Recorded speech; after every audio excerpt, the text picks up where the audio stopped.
স্বাগত বিরতিহীন সকাল ৯টার ইন্ডিপেন্ডেন্ট সংবাদে আপনাদের সাথে আছি আমি জান্নাতুল ফেরদৌস রূপা এবং আমি রাকিব আহমেদ। আর এবারে জানিয়ে দেব প্রধান শিরোনামগুলো। ব্যক্তিগত সফরে টুঙ্গিপাড়ায় যাচ্ছেন প্রধানমন্ত্রী শেখ হাসিনা, অংশ নেবেন মত বিনিময় সভায়।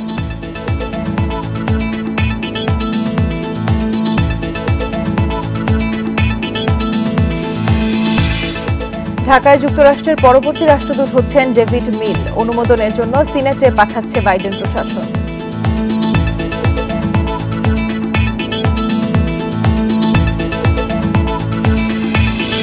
চট্টগ্রামে কর্ণফুলী নদীতে বিধ্বস্ত প্রশিক্ষণ বিমান উদ্ধার, যান্ত্রিক ত্রুটির কারণেই দুর্ঘটনা, জানিয়েছে আইএসপিআর।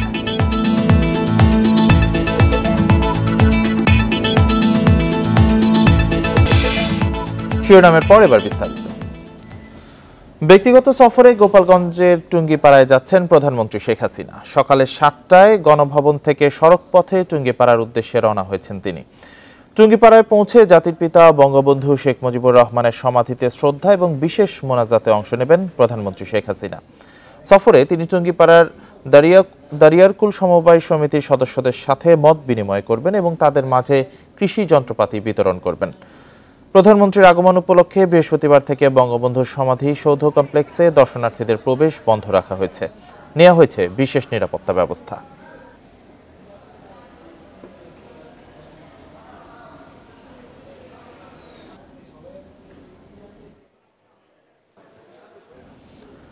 প্রধানমন্ত্রীর সফর নিয়ে আরো জানাতে টুঙ্গিপাড়া থেকে যোগ দিয়েছেন সহকর্মী শাহাদাত স্বপন।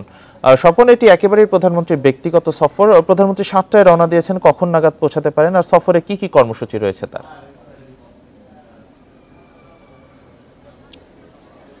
দেখুন, প্রধানমন্ত্রী ৯:৩০ নাগাদ পৌঁছানোর কথা, তো এখন পর্যন্ত আনুষ্ঠানিকভাবে জানানো হয়নি তিনি পৌঁছেছেন কিনা। তবে যেটা জানানো হয়েছে, তিনি এখানে পৌঁছানোর পর কিছু সময় বিশ্রাম নেবেন। বঙ্গবন্ধুর সমাধি সৌধের পাশেই যে তার ব্যক্তিগত বাসভবন, সেখানে তিনি কিছু সময় বিশ্রাম নেবেন এবং তারপরেই তিনি এখানে আসবেন। 10টায় জাতির পিতার প্রতি শ্রদ্ধা নিবেদন করবেন। ফুল দিয়ে শ্রদ্ধা নিবেদনের পর তিনি এখানে ফাতিহা পাঠ করবেন এবং দোয়ায় অংশ নেবেন।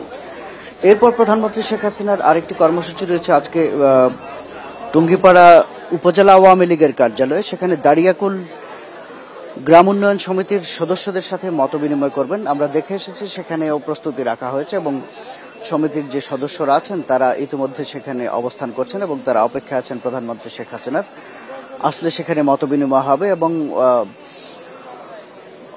দরিদ্রদের মাঝে সেখানে কৃষি ও শিক্ষা উপকরণ বিতরণ করা হবে। সুবিধাবঞ্চিত যারা আছেন সমিতির, তাদের মাঝে এটা বিতরণ করা হবে, শিক্ষা এবং কৃষি উপকরণ।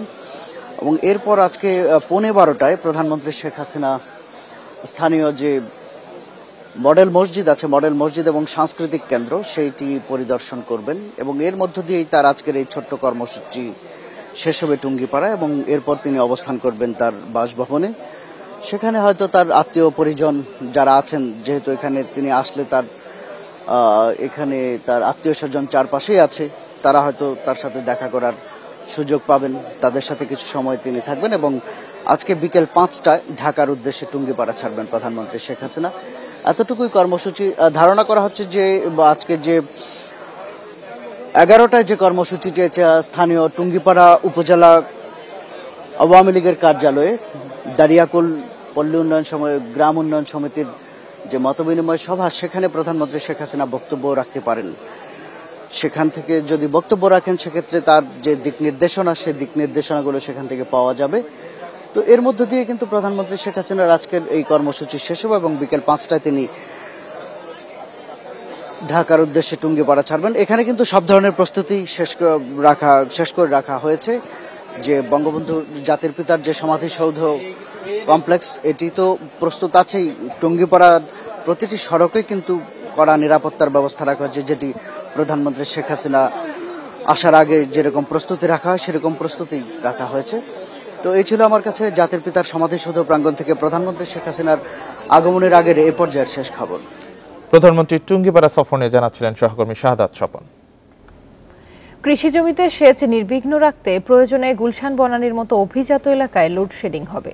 সংসদ অধিবেশনের সমাপনী বক্তব্যে একথা জানান প্রধানমন্ত্রী শেখ হাসিনা। ঋণখেলাপি নিয়ে সরকার প্রধান বলেন, জিয়াউর রহমানের আমল থেকে এই সংস্কৃতি চালু হয়েছে, যা এরশাদ ও খালেদা জিয়ার আমলেও বজায় ছিল। সেখান থেকে উত্তরণে সরকার কাজ করছে। গরমের কারণে বিদ্যুতের চাহিদা বেশি, উৎপাদনের রেকর্ড হলেও এই চাহিদা মেটাতে হিমশিম বিতরণ সংস্থাগুলো। লোডশেডিংয়ের ক্ষতির শিকার জমির সেচ কাজও। দ্বাদশ জাতীয় সংসদের দ্বিতীয় অধিবেশনের সমাপনী দিনে বৃহস্পতিবার নিজের বক্তব্যে এই বিষয়টি তুলে ধরেন প্রধানমন্ত্রী। বলেন, উৎপাদনে ঘাটতি হলে অভিজাত এলাকায় লোডশেডিং দেওয়া হবে। 1000 মেগাওয়াট বা 2000 মেগাওয়াট যেদিন লোডশেডিং হবে, আমার গ্রামে লোডশেডিং আর দেবে না, দেবা গুলশান, বাড়িধারা, বনানী, বড় লোকদের জায়গায়, যারা সব থেকে বেশি বিদ্যুৎ ব্যবহার করে।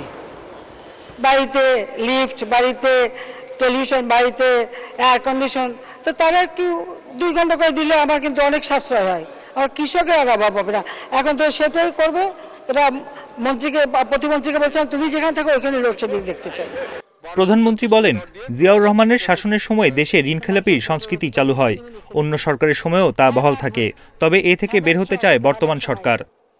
আজকে যে কথা আসে ঋণখেলাপি, এই ঋণখেলাপি কালচার কখন শুরু? ওই জিয়াউর রহমান যখন অবৈধভাবে ক্ষমতা দখল করে ক্ষমতাকে কুক্ষিগত করে, ঠিক সেই থেকেই শুরু, যার ধারাবাহিকতা আমরা দেখেছি এরশাদের আমলে, খালেদা জিয়ার আমলে, এবং সেখান থেকে এখনো পূর্ণ মুক্তি পাওয়া যায়নি। এটাই হলো বাস্তবতা। তারপরে আমাদের প্রচেষ্টা আছে। বিদেশিদের সঙ্গে আতাত করে 2001 সালে ক্ষমতায় আসে বিএনপি। প্রধানমন্ত্রী বলেন, সে সময়ের দুঃশাসনের কথা মানুষ এখনো ভুলে যায়নি।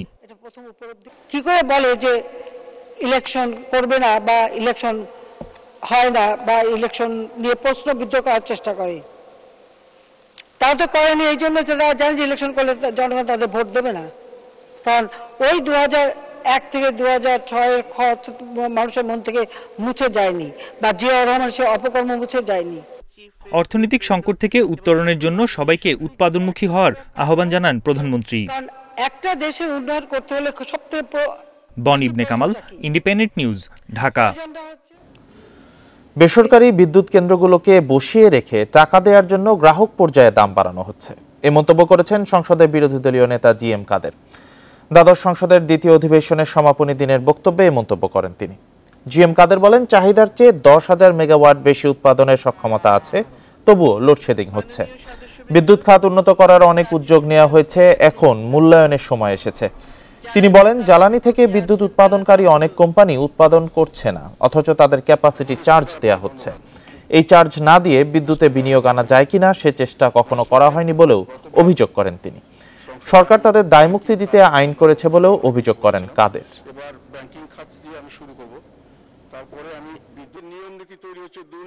68 বিদ্যুৎ কেন্দ্র গত 5 অর্থ বছরে তাদের উৎপাদন সক্ষমতার 10% বা তার চেয়ে কম বিদ্যুৎ উৎপাদন করেছে, কিন্তু উৎপাদন না করে তাদেরকে পুরোপুরি ক্যাপাসিটি চার্জ সম্পূর্ণভাবে দিতে হয়েছে।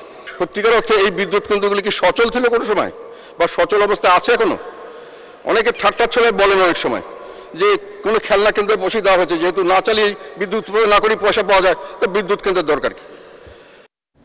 দিল্লি কাছে আর বেইজিং দূরে, তাই দ্বিপাক্ষিক সফরে চীনের আগে ভারতে যাচ্ছেন প্রধানমন্ত্রী। বৃহস্পতিবার দুপুরে ভারতের পররাষ্ট্র সচিবের সঙ্গে সাক্ষাৎ শেষে কথা জানান পররাষ্ট্রমন্ত্রী।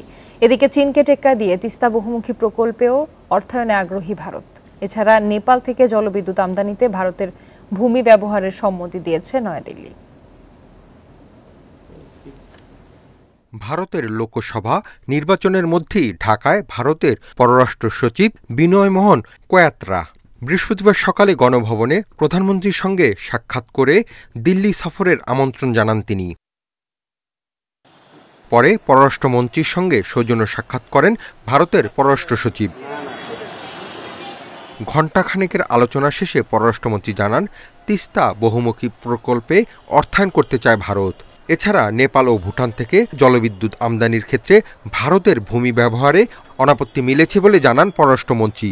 ভিসা প্রক্রিয়া সহজ করা, সীমান্তে হত্যা বন্ধে পদক্ষেপ নেয়ার বিষয়েও আলোচনা হয়। আমরা কানেক্টিভিটি নিয়ে বিস্তারিত আলোচনা করেছি, এবং আপনারা জানেন যে ভারতে প্রচুর লোক আমাদের দেশ থেকে ভিসার জন্য অ্যাপ্লাই করে। সীমান্তে যে মাঝে মধ্যে অ্যাট্রোসিটিস হয়, সীমান্ত হত্যা হয়, সেটি নিয়েও বিস্তারিত আলোচনা হয়েছে। নন লিথাল উইপন ব্যবহার করার উপর আমরা গুরুত্ব আরোপ করেছি।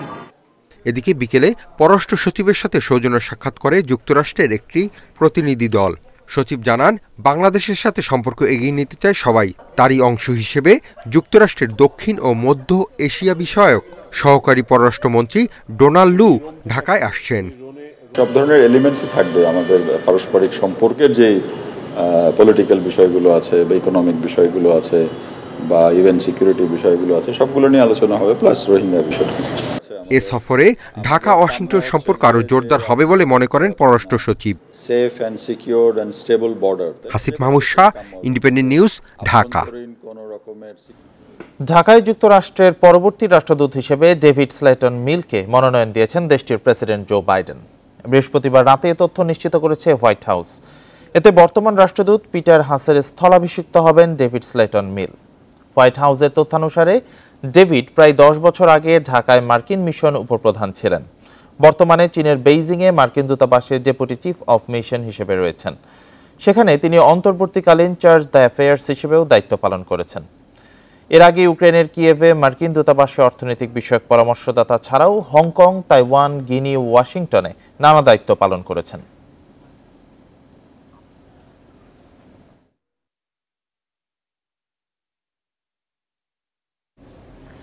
আজ নয়াপল্টনে সমাবেশ ডেকেছে বিএনপি। দলটিকে 19 শর্তে সমাবেশের অনুমতি দিয়েছে ডিএমপি।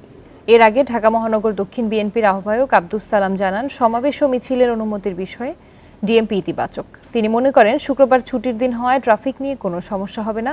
সমাবেশে ডিএমপির সার্বিক সহযোগিতা চাওয়া হয়েছে। এর আগে 28 অক্টোবর দলের শান্তিপূর্ণ মহাসমাবেশ পণ্ড করতে উদ্দেশ্যপ্রণোদিতভাবে আক্রমণ করা হয়েছিল বলেও দাবি করেন তিনি। পরে ডিএমপির অতিরিক্ত কমিশনার খন্দকার মহিদ উদ্দিন বলেন, যারা সমাবেশের আয়োজন করবে তাদের দায়িত্বশীলতার পরিচয় দিতে হবে।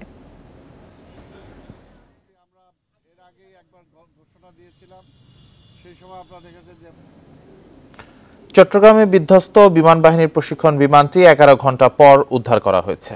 বৃহস্পতিবার রাত 10:15টার দিকে নদীর 30-35 ফুট গভীর থেকে বিমানটি উদ্ধার করে নৌবাহিনীর জাহাজ বলবান।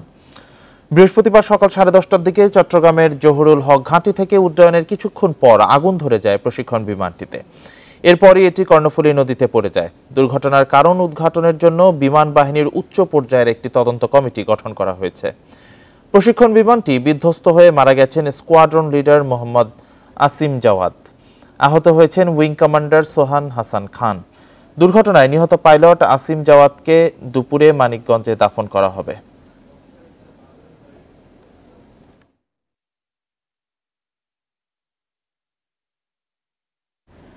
বিমান দুর্ঘটনায় নিহত স্কোয়াড্রন লিডার মোহাম্মদ আসিম জাওয়াদের বাড়ি মানিকগঞ্জে চলছে শোকের মাতম। প্রিয় সন্তানকে হারিয়ে পাগল প্রায় বাবা মা।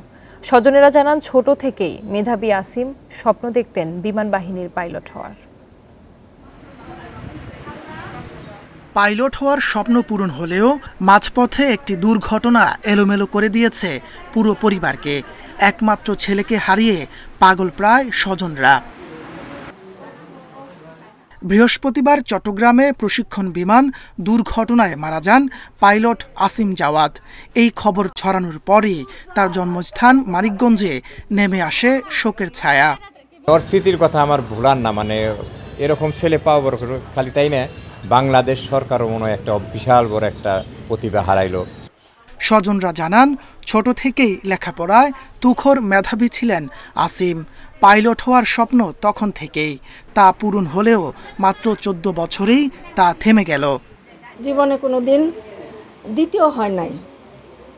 তারপরে মেডিকেল টেস্ট দিয়ে মেডিকেলে চান্স পেয়েছিল, তারপরে বুয়েটে চান্স পেয়েছিল, কিন্তু তার ছোটোবেলার থেকে শখ সে পাইলট হবে।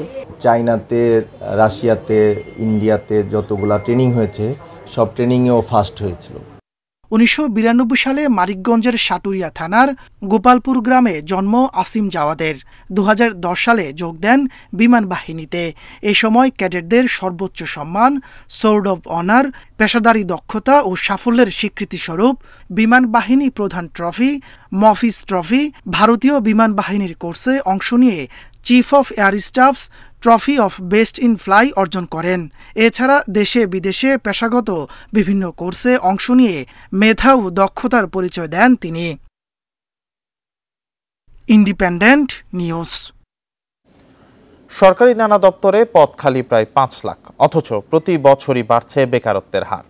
শিক্ষা গবেষকরা বলছেন, নিয়োগে দীর্ঘসূত্রিতা, বেসরকারি খাতে নতুন কর্মসংস্থান তৈরি না হওয়া সহ নানা কারণে এই অবস্থা। এই অবস্থায় জনপ্রশাসন মন্ত্রণালয়ের দাবি পুরোদমে নিয়োগের কাজ শুরু করেছে। পরিসংখ্যান ব্যুরোর হিসাবে দেশে এখন বেকার 25,90,000। গত বছর তা ছিল 24,70,000-এ। এক বছরে বেড়েছে 1,20,000। অন্যদিকে সরকারি দপ্তরে পদ খালি আছে 5 লাখের মতো। জনপ্রশাসন মন্ত্রণালয়ের তথ্য বলছে 19,151 পদের বিপরীতে কর্মরত আছেন 13,96,818 জন। চাকরি প্রার্থীরা বলছেন, বেশিরভাগ নিয়োগ শেষ হতেই লেগে যাচ্ছে 4 থেকে 5 বছর। কিছু পদে আবার আবেদনের পর পরীক্ষার জন্যই অপেক্ষা করতে হয় 3 থেকে 4 বছর। যে পরীক্ষাগুলো হয় সেগুলোর নিয়োগের ভেরিফিকেশন বলেন কিংবা আদার্স যে অ্যাক্টিভিটিসগুলো আছে এগুলো শেষ করতে করতে আপনার চাকরি পাওয়ার পরেও দেখবেন যে 1-2 বছর কেটে গেছে। যে পদগুলো ফাঁকা আছে এগুলো তো তাড়াতাড়ি নিয়োগ হচ্ছে না। এই অবস্থা চলতে থাকলে বেকারত্বের হার আরও বাড়বে বলে সতর্ক করছেন শিক্ষা গবেষকরা। বলছেন, শুধু দ্রুত নিয়োগ নয়, সংকট থেকে বেরিয়ে আসতে কর্মসংস্থান তৈরি করতে হবে বেসরকারি খাতে। উদ্যোক্তা হতে তরুণদের জন্য তৈরি করতে হবে অনুকূল পরিবেশ। সরকারি যেখানে যেখানে পদ খালি আছে, কারণ পদকে লোক নেবে কেন? লোক নিলেই তো কাজ হবে, কাজ হলে সেটাও তো উন্নয়ন, কাজ হলেই তো জিডিপি বাড়বে। এদিকে নিয়োগ বিলম্বের জন্য করোনাকে কারণ বলছে জনপ্রশাসন মন্ত্রণালয়। এখন তা পুরোদমে চলছে উল্লেখ করে মন্ত্রী জানিয়েছেন, চাকরির পরীক্ষা এগিয়ে আনতেও সচেষ্ট তারা।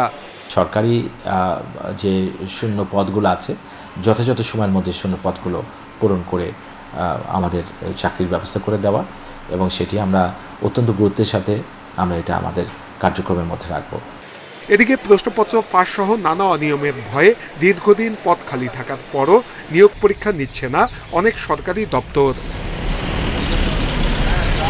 নূরে আলম, ইন্ডিপেন্ডেন্ট নিউজ, ঢাকা।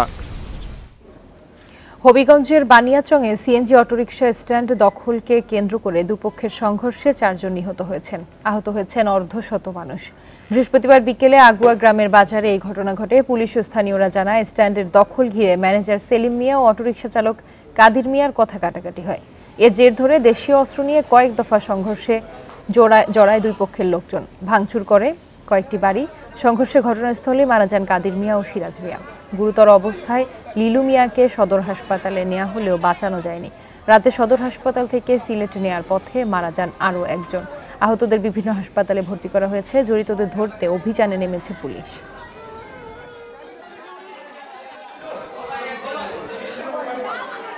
ইমার্জেন্সিতে আমরা একজনকে মৃত ঘোষণা করেছি, আর অসংখ্য রোগী এই মুহূর্তে চিকিৎসাধীন আছে। 2 জনকে আমরা রেফার করেছি, কিন্তু এই মুহূর্তে আমি সঠিক ইয়েটা বলতে পারছি না। এখানে 13-14 জন আহত আছে, ওই চিকিৎসা চলছে। এর মধ্যে একজনের অবস্থা একটু গুরুতর, টেটাপিসে বুকে, পরিস্থিতি নিয়ন্ত্রণে আছে। আমরা নিরাপত্তা জোরদার করছি। রাজধানীর মিরপুরে একটি প্রিন্টিং কারখানায় আগুনের ঘটনায় ধোঁয়ায় 8 শ্রমিক অসুস্থ হয়েছেন। তাদের শেখ হাসিনা জাতীয় বার্ন ও প্লাস্টিক সার্জারি ইনস্টিটিউটে চিকিৎসা দেওয়া হচ্ছে। বার্ন ইনস্টিটিউটের চিকিৎসক জানান, 8 জনেরই শ্বাসনালী ক্ষতিগ্রস্ত হয়েছে। তাদের মধ্যে শফিকুল ইসলামকে ভর্তি করা হয়েছে, বাকিদের জরুরি বিভাগে পর্যবেক্ষণে রাখা হয়েছে।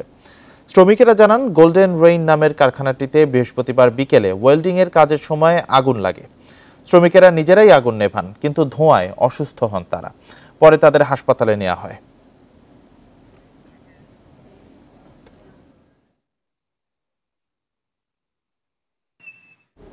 প্রকল্প পরিচালক বদল হয়েছেন 4 জন। প্রকল্পের মেয়াদও শেষ হয়েছে 2 বার, তারপরেও কাজের অগ্রগতি শূন্য। এই অবস্থা মেডিকেল কলেজ ও জেলা সদর হাসপাতালে কিডনি ডায়ালাইসিস প্রকল্পে। কর্মকর্তা বলছেন, জনবল নিয়োগ না হওয়া এবং স্থান সংকটের কারণেই এখনো শুরু করা যায়নি কাজ।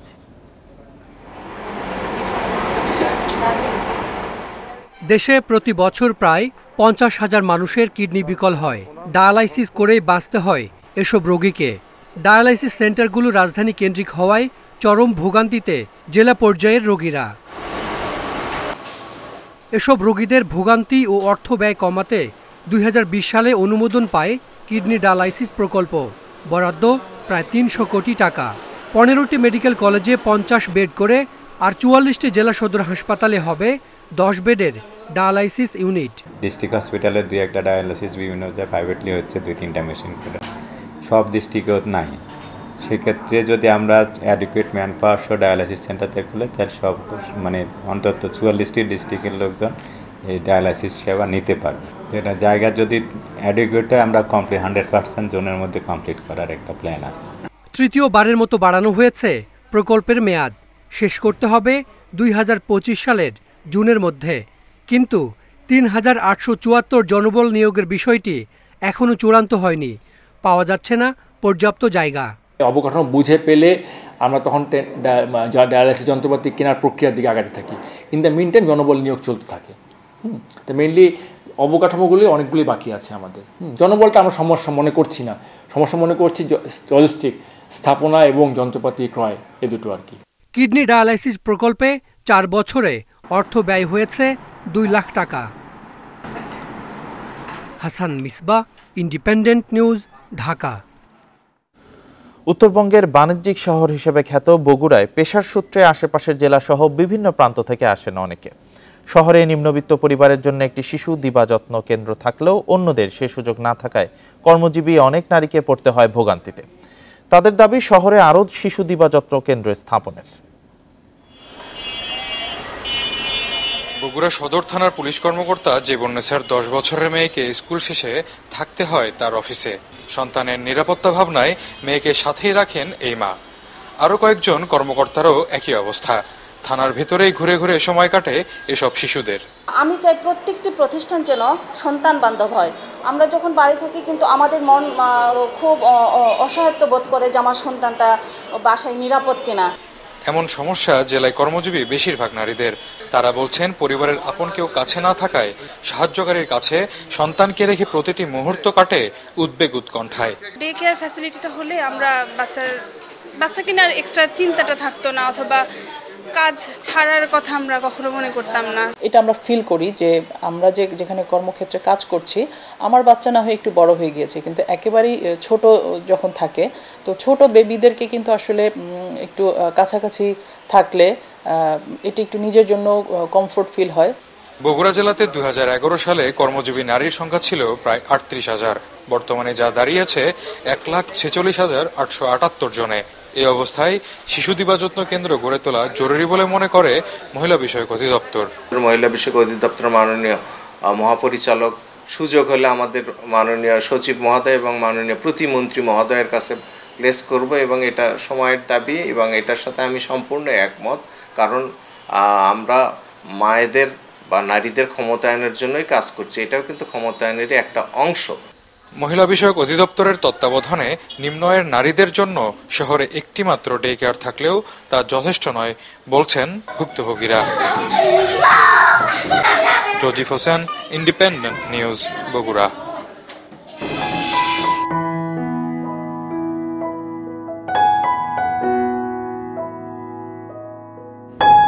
প্লাস্টিকের বদলে গমের খড় দিয়ে চামচ তৈরি করছে দুবাইয়ের একটি প্রতিষ্ঠান, যার ভিতরে থাকে নানা ধরনের বীজ। ব্যবহারের পর এই চামচ রোপণও করা যায়। কিছুদিন পর জন্মায় গাছ। পরিবেশ রক্ষায় অভিনব এই উদ্যোগ প্রতিষ্ঠানটির।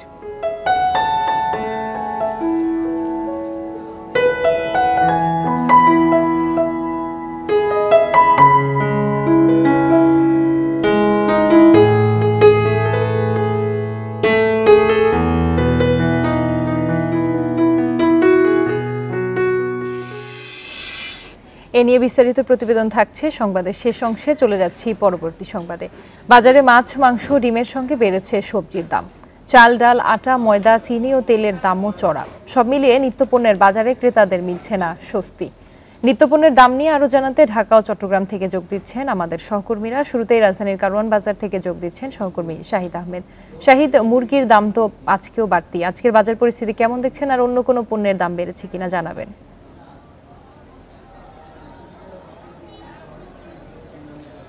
দেখুন, আসলে প্রতি সপ্তাহের ব্যবধানে কিছু দামের ওঠানামা থাকে, আজকেও তার ব্যতিক্রম নাই। তবে ক্রেতাদের আসলে স্বস্তি থেকে অস্বস্তি বাড়ছে বেশি। এই মুহূর্তে রাজধানী কারণ বাজারে আছে, আমি যদি এই মুহূর্তে চিত্র যদি দেখাই একটু দর্শকদের, সাপ্তাহিক ছুটির দিনে ক্রেতা বিক্রেতার সমাগমও বেশি, বিক্রিও বেশি এবং অতি মুনাফার যে ঝোঁকটা সেটাও কিন্তু বেশি।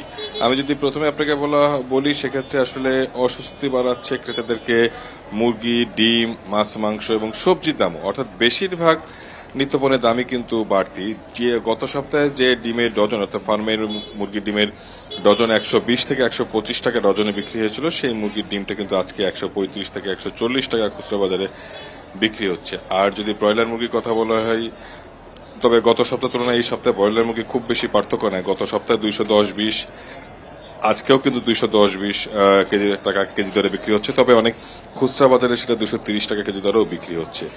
আর গরুর মাংসের দামও কিন্তু 780 টাকা নিচে পাওয়া যাচ্ছে না। এক্ষেত্রে কোনো সুখবর নাই, গত সপ্তাহের তুলনায় খুব একটা পার্থক্য নাই, একই দামে বিক্রি হচ্ছে, উচ্চ দামে স্থির হয়ে আছে। এর পাশাপাশি মাছের দামটাও কিন্তু, অর্থাৎ পাঙ্গাস, তেলাপিয়া যে সস্তা মাছ বলে পরিচিত, সেগুলো কিন্তু 180 টাকা 200 টাকা কেজি দরে বিক্রি হচ্ছে, যেটা কিন্তু এর আগে 160 টাকা 70 টাকা কেনা যেত।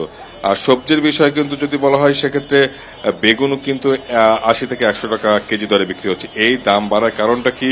যদি মুরগি এবং ডিমের বিষয়টা বলা হয় সেক্ষেত্রে poultry association, Bangladesh poultry industry central council, যারা উৎপাদক, যারা উদ্যোক্তা, তাদের বক্তব্য হচ্ছে অতিরিক্ত তাপপ্রবাহের কারণে মুরগি উৎপাদনে বাধাগ্রস্ত হয়েছে, সেটার জন্য সংকট তৈরি হয়েছে, সেই সংকটের প্রভাবটা বাজারে পড়েছে। একই সাথে অতিরিক্ত গরমে তাপপ্রবাহের কারণে সবজি উৎপাদনের সমস্যা হয়েছে, তাদের দাবি এই জন্য সবজির দামটাও বাড়ছে। মূলত এক কথা হচ্ছে, আপনাকে বলা হয় ক্রেতাদের আসলে খুব বেশি স্বস্তি দিচ্ছে না নিত্যপণ্যের বাজারে। এই ছিল বাজার পরিস্থিতি থেকে সবশেষ। শাহিদ, আপনি আমাদের সাথেই থাকুন। এই বিষয়ে আরো জানাতে চট্টগ্রাম থেকে যোগ দিয়েছেন সহকর্মী অনুপম শীল। অনুপম, চট্টগ্রামে কোনো পণ্যের দাম ওঠানামা দেখছেন কিনা? নিত্যপণ্যের সবগুলোর দামের কি অবস্থা? রাজধানীর মতোই চট্টগ্রামে অনেকটা একই রকম অবস্থা, অর্থাৎ সবজির বাজারে কিছুটা ঊর্ধ্বমুখী প্রবণতা আমরা দেখছি। আমরা এখন আছি কাজীদেরী বাজারে এবং এখানে সব ধরনের সবজির দামই কিন্তু কেজি প্রতি 10 থেকে 20 টাকা পর্যন্ত বেড়েছে। এবং সেক্ষেত্রে আমরা যদি বলি যে ফুলকপি 120 টাকা বিক্রি হচ্ছে, টমেটো 80 টাকার উপরে বিক্রি হচ্ছে, আলুর দাম একটু অবাক করার মতো প্রায় 60 টাকা বিক্রি হচ্ছে। এছাড়া বাঁধাকপি 80 টাকা, বেগুন 80 টাকা, পেঁপে যেটি আসলে সবচেয়ে সহজলভ্য বা সবচেয়ে কম দামি সবজি হিসেবে পরিচিত, সেটিও 50 টাকার উপরে বিক্রি হচ্ছে। এবং এক্ষেত্রে আসলে সবজি বিক্রেতারা যেটি বলছেন যে মূলত গত সপ্তাহে আমরা দেখছি যে ঝড় বৃষ্টি হচ্ছে এবং এতে সবজি ক্ষেত থেকে ফসল তোলা কিছুটা সমস্যার মুখে পড়েছে কৃষকেরা এবং পরিবহনেও কিছুটা সমস্যা আছে। সেই জন্য এই প্রেক্ষাপটে আসলে সবজির দাম কিছুটা ঊর্ধ্বমুখী। আর ঢাকায় আমরা যেমনটা শুনছিলাম যে ডিমের দাম কিছুটা বেড়েছে, চট্টগ্রামে একই রকম। প্রতি ডজন ডিম গত সপ্তাহে 120 টাকার মতো ছিল, এবার এই সপ্তাহে এসে সেটি 140 টাকায় বিক্রি হচ্ছে এবং হাঁসের ডিম 280 টাকায় বিক্রি হচ্ছে। এছাড়া মুরগির দাম আমরা দেখেছি যে ঈদের পরে কিছুটা নিম্নমুখী ছিল, বিশেষ করে গরমে যখন মুরগির ফার্মগুলোতে, বিশেষ করে ব্রয়লার মুরগির ফার্মগুলোতে নানা ধরনের সমস্যা তৈরি হচ্ছিল, তখন কিন্তু মুরগির দাম কিছুটা কমেছিল। কিন্তু এই সপ্তাহে আবারও আমরা 230 থেকে 250 টাকা দেখছি। আর সোনালী মুরগি যেটি, সেটি 390 টাকা, এটি প্রতি কেজিতে 30 টাকার মতো করে বেড়েছে। এবং আর দেশি মুরগি যেটি, সেটি 650 টাকা করে কেজি বিক্রি হচ্ছে। এবং এক্ষেত্রে বিক্রেতারা যদিও বলছেন যে গত সপ্তাহের তুলনায় একটু বাড়লেও আসলে ঈদের আগে, অর্থাৎ বিশেষ করে রমজানে মুরগির যে দাম ছিল সেটির চেয়ে এখন কিছুটা সহনীয় আছে বলে তারা দাবি করছেন। তবে সবকিছু মিলিয়ে আজকের বাজারে আমরা দেখছি যে নিত্য প্রয়োজনীয় যে পণ্য সেগুলো সবগুলোরই দাম কিছুটা ঊর্ধ্বমুখী এবং এই ঊর্ধ্বমুখী প্রবণতা হয়তো যেটি এখানকার বিক্রেতারা বলছেন যে নতুন যে সবজি, সেটি বিশেষ করে বর্ষাকালীন সবজি বাজারে না আসলে এটি হয়তো বজায় থাকবে। ঢাকা চট্টগ্রাম থেকে বাজার পরিস্থিতির খবর জানাচ্ছিলেন আমাদের সহকর্মীরা। লালমনিরহাট ও ঠাকুরগাঁওয়ে দিন দিন কমছে গমের আবাদ। ন্যায্য মূল্য না পাওয়ায় গম আবাদ থেকে মুখ ফিরিয়ে নিচ্ছেন কৃষকেরা। এর বদলে ভুট্টা, আলু, তামাক সহ অন্যান্য ফসল চাষাবাদে ঝুঁকছেন তারা। 2016-17 অর্থ বছরে ঠাকুরগাঁওয়ে 67,820 হেক্টর জমিতে গম চাষ হয়। 2023-24 অর্থ বছরে আবাদ নেমেছে 30,000 হেক্টরের নিচে, 7 বছরে অর্ধেকের কম। সরকার নির্ধারিত দাম না পাওয়ায় গম আবাদে লাভ থাকছে না। এতে গমের বদলে ভুট্টা, আলু, তামাক সহ অন্যান্য ফসল চাষাবাদে ঝুঁকছেন কৃষকরা। আমি তো আগে গম করতেছিলাম, গমে তো পত্তা নাই, এখন ভুট্টা করতেছি। এখন দেখি ভুট্টাতে কি হয়। অন্য ফসলের লাভ বেশি, যেমন আলু, কুরমা, ভুট্টা, এগুলাতে আমাদের ফসল ভালো হয়। একই অবস্থা লালমনিরহাটে। চলতি মৌসুমে সেখানে মাত্র 935 হেক্টর জমিতে গম আবাদ হয়েছে, যা লক্ষ্যমাত্রার চেয়ে 65 হেক্টর কম। গমের দামটা ন্যায্য মূল্য তারা পাচ্ছে না কৃষকরা, এই কারণে গম আবাদ বন্ধ। আগে তো প্রচুর গম আবাদ করছিলাম, এখন করি না, এখন পোষায় না। 1200 টাকা গম, সেই জন্য আমরা বেশি গম আবাদ করি না। আমরা ভুট্টিয়াতে বছর আবাদ করি লাগছি, ভুট্টি আবাদ করি। কৃষি বিভাগ বলছে গম চাষ বাড়াতে সরকার ভর্তুকি দিচ্ছে। এছাড়া উচ্চ ফলনশীল গম আবাদে কৃষকদের পরামর্শ দেওয়া হচ্ছে।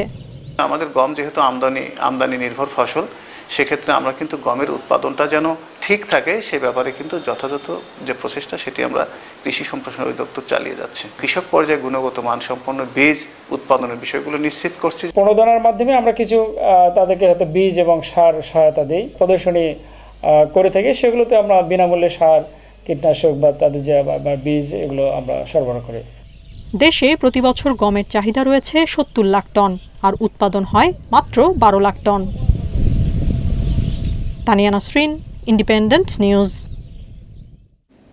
দেশে মালয়েশিয়ার বিখ্যাত গাড়ি নির্মাতা প্রতিষ্ঠান পারাডোয়ার গাড়ি বাজারজাত শুরু করেছে পিএইচপি মোটরস লিমিটেড। বৃহস্পতিবার সন্ধ্যায় রাজধানীর হোটেল সোনারগাঁয়ে এক অনুষ্ঠানে মাধ্যমে এর কার্যক্রম শুরু হয়। এ সময় পুরনো গাড়ি আমদানি নিরুৎসাহিত করতে এ ধরনের উদ্যোগ আরও প্রয়োজন বলে জানান শিক্ষামন্ত্রী। পারাডোয়ার সঙ্গে বাণিজ্যিক যাত্রা শুরু হলো পিএইচপি পরিবারের। মালয়েশিয়ার শীর্ষস্থানীয় এই গাড়ি নির্মাতা প্রতিষ্ঠানের নানা মডেলের গাড়ি প্রদর্শন করা হয় জমকালো অনুষ্ঠানে। এ সময় প্রতিষ্ঠানটির কর্মকর্তারা বলেন, পারাডোয়ার সঙ্গে অংশীদারিত্ব শুধু পিএইচপির নয়, বরং বাংলাদেশের গাড়ি শিল্পের জন্য একটি মাইলফলক। পেরুডোয়ার 6টি মডেল রয়েছে। আমরা সবগুলো মডেল নিয়েই কাজ করছি। প্রাথমিকভাবে আমরা আমাদের কারখানায় 4টি মডেলের পেরুডোয়া গাড়ি ও এসইউভি অ্যাসেম্বল করব। সেগুলো বাংলাদেশের বাজারে বিক্রি করা হবে। অনুষ্ঠানে শিক্ষামন্ত্রী বলেন, পুরনো গাড়ি আমদানি নিরুৎসাহিত করতে এ ধরনের উদ্যোগ আরও প্রয়োজন। এ খাতে দক্ষ জনশক্তি তৈরিতে পিএইচপি গ্রুপ কাজ করবে বলেও আশা মন্ত্রীর। আমি গাড়ি ব্যবহারকারীদের মনে কষ্ট দিতে চাই না, তবে পুরনো গাড়ি আমদানিতে নিরুৎসাহিত করা উচিত। পারাডোয়া বাজেট মূল্যে দেশে নতুন গাড়ি নিয়ে আসবে আশা করছি। আমরা উন্নয়নশীল দেশ হিসেবে আত্মপ্রকাশ করেছি। এবার গাড়ি শিল্পের দিকে মনোনিবেশ করার সময়। এই জন্য সরকার উদ্যোক্তাদের সহযোগিতা করবে। এ সময় দেশের উন্নয়নে সততা, একাগ্রতা ও নিষ্ঠার সঙ্গে সবাইকে কাজ করার আহ্বান জানান পিএইচপি গ্রুপের চেয়ারম্যান। জাহিদুল ইসলাম, ইন্ডিপেন্ডেন্ট নিউজ, ঢাকা। সাতক্ষীরায় আনুষ্ঠানিকভাবে আম পাড়া শুরু হয়েছে। দিনপঞ্জি অনুযায়ী বৃহস্পতিবার প্রথম দিনে পাড়া হয় গোপালভোগ, গোবিন্দভোগ সহ স্থানীয় জাতের আম। তবে জেলায় উৎপাদন ভালো না হয় হতাশ চাষিরা। এদিকে সব আম নির্ধারিত সময়ে পাড়ার পরামর্শ দিয়েছেন কৃষি কর্মকর্তারা। প্রশাসনের দিনপঞ্জি অনুযায়ী সাতক্ষীরায় গোপালভোগ, গোবিন্দভোগ, মুম্বাই সহ স্থানীয় জাতের আম পাড়া শুরু হয় বৃহস্পতিবার সকালে। সদর উপজেলার কুকরালি এলাকায় এই কার্যক্রম উদ্বোধন হয়। গুণগত মান বজায় রাখতে আম চাষিরা তৎপর। তবে এবারের উৎপাদন নিয়ে হতাশ তারা। দেশের বিভিন্ন প্রান্তের ব্যবসায়ীরা জানান, এবার দাম বেশি। আমার বাগানে আসার ফল হয় নাই, এর জন্য আমি অনেক ক্ষতিগ্রস্ত। আমি না, প্রত্যেক ব্যবসায়ী এবছর ক্ষতিগ্রস্ত। সরিকাজ বিক্রি হচ্ছে 2800 টাকা মন, গোবিন্দভোগ 2400-2800 টাকা মন। যে পরিমাণে আম আসার কথা ছিল তার সে পরিমাণ নাই, বলতে গেলে 20 ভাগের 1 ভাগও নাই। মানসম্মত আম পেতে দিনপঞ্জি অনুযায়ী আম পাড়ার পরামর্শ দিয়েছেন কৃষি কর্মকর্তারা। আমরা 50 থেকে 100 টাকা কেজি বিক্রি করতে পারি, তাহলে 250 থেকে 300 কোটি টাকার আম বিক্রি হবে। কৃষকদের উদ্দেশ্যে আমার পরামর্শ হলো, তারা যেন আমের পরিপক্কতার লক্ষণ দেখে আমগুলা হারভেস্ট করেন। সাতক্ষীরায় এবার হিমসাগর আম পাওয়া যাবে 22 মে, ল্যাংড়া 29 মে ও আম্রপালি 10 জুন। Independent news. গরমে বেনাপোল ইমিগ্রেশন চেকপোস্টে দুর্ভোগ পোহাচ্ছেন যাত্রীরা। ইমিগ্রেশনের অভ্যন্তরে এসিগুলো দীর্ঘদিন অকেজো থাকায় ভোগান্তি বেড়েছে। অনেক সময় যাত্রীরা অসুস্থ হয়ে পড়ছেন। এ নিয়ে যাত্রীদের মাঝে ক্ষোভ থাকলেও এসি মেরামতের উদ্যোগ নেই কর্তৃপক্ষের। আন্তর্জাতিক চেকপোস্ট বেনাপোল দিয়ে প্রতিদিন ভারত ও বাংলাদেশের মধ্যে চলাচল করেন ৫ থেকে ৭,০০০ যাত্রী। চেকপোস্টের যাত্রীদের সুবিধায় এসি থাকলেও তা দীর্ঘদিন ধরে অকেজো। এতে তীব্র গরমে দুর্ভোগ পোহাচ্ছেন যাত্রীরা। টার্মিনাল ফি সহ বিভিন্ন ফি দিয়েও কাঙ্ক্ষিত সেবা না পাওয়ায় ক্ষোভ রয়েছে যাত্রীদের মাঝে। আমিও আসার সময় স্বাভাবিক একটু আরাম চাইবো, তো এখন ঢুকেই দেখলাম এখানে সব এসিগুলো বন্ধ।